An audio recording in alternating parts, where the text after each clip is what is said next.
Alright, what is up, coaster people? We are coming at you from our 63rd park, and it is OWA in Foley, Alabama, a relatively brand new amusement park. Just two coasters in the lineup, a Zamperla Thunderbolt and a Zamperla Wild Mouse, but we haven't been here before. We've ridden the Thunderbolt up in Luna Park. So far, I'm almost getting like a mall amusement park vibe, but they couldn't put it inside of a mall, so it's located directly beside it.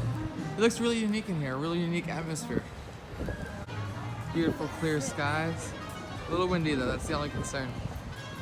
Alright, passes are secured. It was about $30 a piece for a day pass, about 8 hours.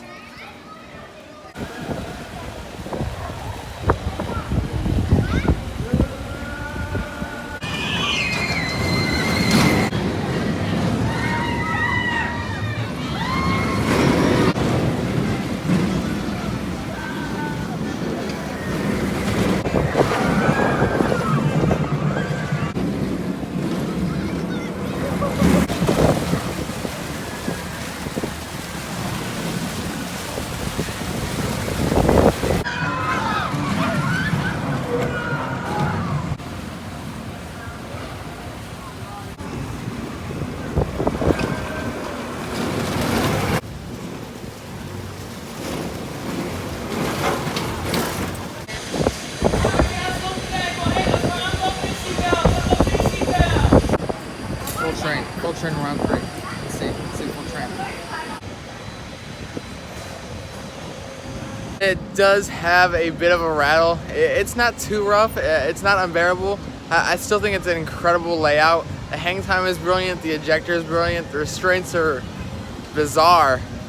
But aside from that, it was a Zen ride for our first ride, just me and her.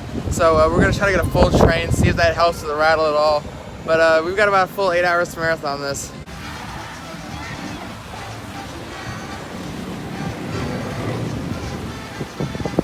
So round 2, back right, we had a couple people in this train. It wasn't a Zen ride this time, so yeah, the rattle's a little better this time. You get really ripped to that inversion in that back right seat, kind of like you do with inverts. Not as bad a ride as people make it out to be. It's not a great ride, but for a small park, it's not a bad ride. This is just as good, if not better, than 90 to 95% of the Eurofighters out here. This is just as rough as Shellraiser. Anybody who complains about it and says that it's more, it's a baby. Okay, they're downright baby.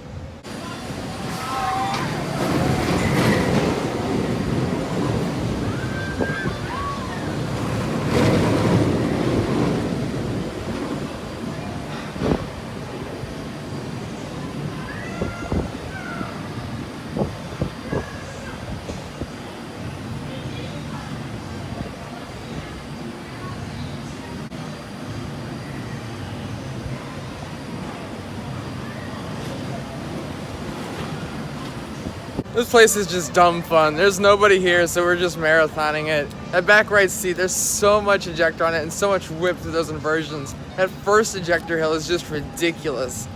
It's important to stay hydrated out here. They got a dope cup. Much better than some of the seated fair cups. Look at Rolling Thunder on there.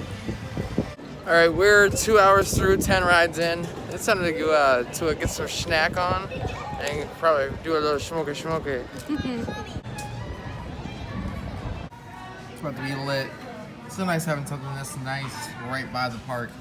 It's actually pretty cheap. This place really is so nice. It's so surprising. The park is so clean. The ride ops are so friendly. It's almost like this weird cross between a fun spot and a mall amusement park, and where it would be inside of a mall if it could be, but it's outside of a mall.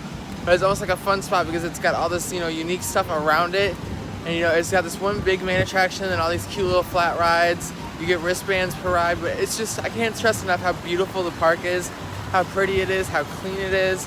This park actually has a lot of potential, and I think that this ride gets a bad reputation when it's not nearly as rough as people make it out to be.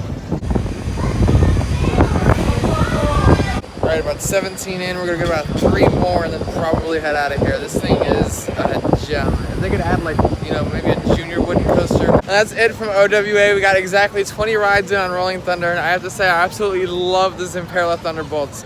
It's a little rough, it's got some potholes, but it's no worse than Shellraiser, and again, it's better than the majority of the Eurofighters out there. This ride has so much to it, the intensity, the hang times of the inversions, the whip. and then the ejector on the last 3 hills on the way back, specifically the first 2. Just top-notch ejector airtime. This park has a whole lot of potential, with Alabama Splash being the only park in Alabama. It's not far off of its heels. If we could just add one small, addition, one more thrilling coaster, I think it would really be on the map.